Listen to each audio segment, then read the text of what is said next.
That 70s show followed the exploits of a lovable band of misfits just trying to get by in Point Place, Wisconsin. The de facto leader of the group was Eric Foreman, who had a relatively consistent relationship with a girl named Donna. Together with their friends Jackie, Kelso, Fez, and Hyde, they got into all sorts of shenanigans, often earning the ire of Eric's father, Red, and the sympathy of his mother, Kitty. In January 2023, a sequel series, That 90s Show, landed on Netflix, picking up 15 years after the end of the original series. This time around, Red and Kitty are the main returning characters, who look after a new crop of kids, including Eric and Donna's daughter, Leia. This is my life, and I'm done letting it suck. Leia. Yeah, go. Just unload, baby. Both barrels. Go.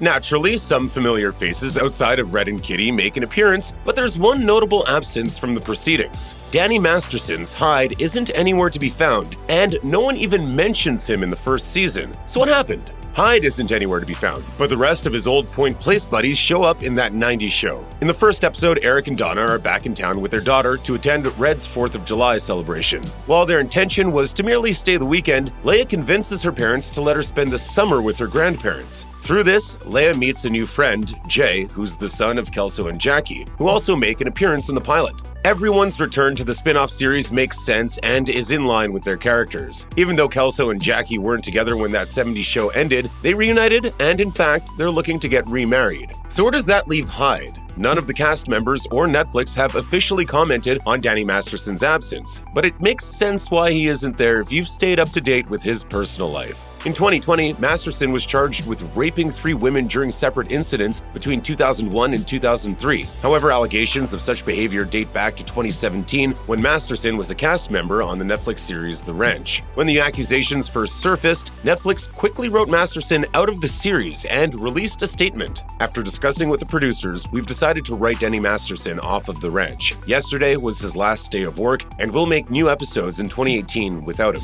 Masterson denied the allegations, but it went forward with a trial. In January 2021, Masterson pleaded not guilty, and in December 2022, a mistrial was declared. The jury was split on all 3 charges of sexual assault, but the women at the center of the case insist the fight is far from over. After the mistrial, 2 of the Jane Does released a statement. We are obviously disappointed that, at least for the time being, Daniel Masterson has evaded criminal accountability for his deplorable acts. However, we are collectively resolved to continue our fight for justice, including in civil court. As such, it makes sense that 90s Show would want to distance itself from Masterson and not even bring up Hyde. If you or anyone you know has been a victim of sexual assault, help is available. Visit the Rape, Abuse, and Incest National Network website or contact RAIN's National Helpline at 1-800-656-HOPE. That's 1-800-656-4673.